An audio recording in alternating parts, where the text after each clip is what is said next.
Meanwhile, in a significant operational development near the new Samtal village in Chandel district of Manipur along the Indo-Myanmar border, a patrol of the Assam Rifles was fired upon heavily by suspected terrorists on 14th of May. The armed forces responded accordingly and neutralized 10 terrorists in the operation. The armed forces then recovered a significant cache of weapons, including 7 AK-47 rifles, 1 RPG launcher, 1 M4 rifle, and 4 single-barrel breech-loading rifles, ammunition, and other warlike stores from the area.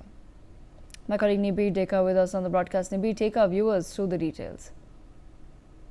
Indeed a major recovery done by the security forces. As you know that there was an incident in the Chandel district wherein 10 militants had lost their lives, but what followed was a very severe encounter with the security forces as they were attacked as per defense sources, and as a result of that retaliation 10 people had lost their lives. But what is more important is the recovery of a significant cache of arms and ammunitions with 7 AK-47 rifles, 1 RPG, 1 M4 and single barrel rifles being recovered. Preliminary assessments suggest that the neutralized individuals were known for involvement in cross-border insurgent activity. So this is a very crucial matter because it involves the Indo-Myanmar international borders, and these insurgents were involved in the cross-border illegal activities, and as a result of that, this was a armed exchange with the security forces, which has led to the recovery of several arms and ammunition and also crucial intel regarding the illegal activities going on the border side.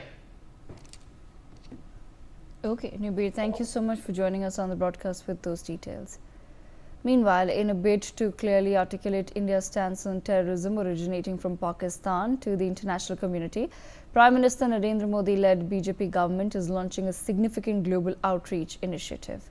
The initiative will be seen with the deployment of multiple delegations, each comprised of 5 to 6 members of parliament, accompanied by a representative from the Ministry of External Affairs and another government official.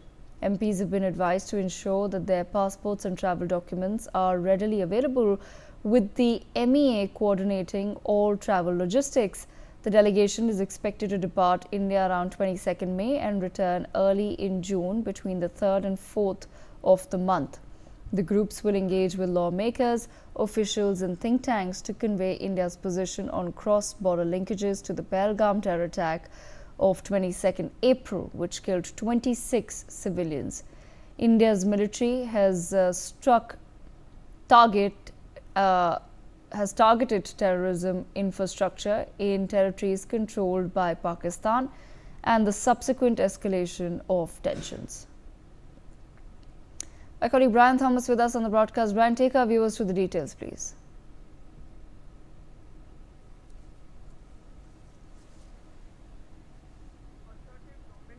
Diplomatic front against cross-border terrorism, the government is set to launch a major international campaign. Now, this very initiative that is coordinated by the MEA aims to brief global stakeholders on Pakistan's continued complicity in harboring and enabling terrorist activities against India.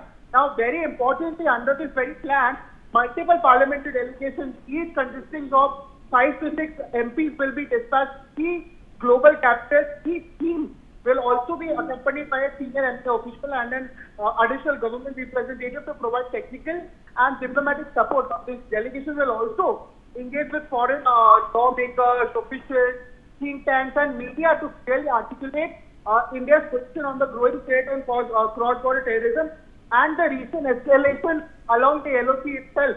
Devika.